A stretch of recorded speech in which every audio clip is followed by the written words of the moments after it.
Mga body-worn camera, TV desktop at digital camera itinurn over naman ng PNP sa Camp Ruperto Canglion sa Palo, Leyte.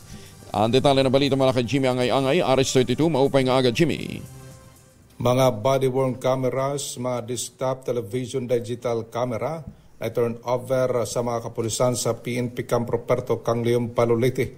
Ayon kay Police Regional Office 8 Regional Director Brigadier General Jason Capoy, nanin na pong units ng mga 4G body-worn cameras na turn over sa mga kapulisan sa iba't ibang istasyon ng kapulisan sa Rayon 8. Ito mga gamit ng palakas pang operational capability ng PNP at may paigting pang real-time monitoring sa mga police operation.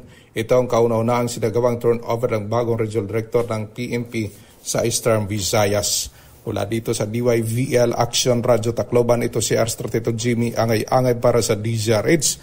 Una sa Pilipinas, una sa Pilipino. Daghang salamat, Jimmy Angay-Angay.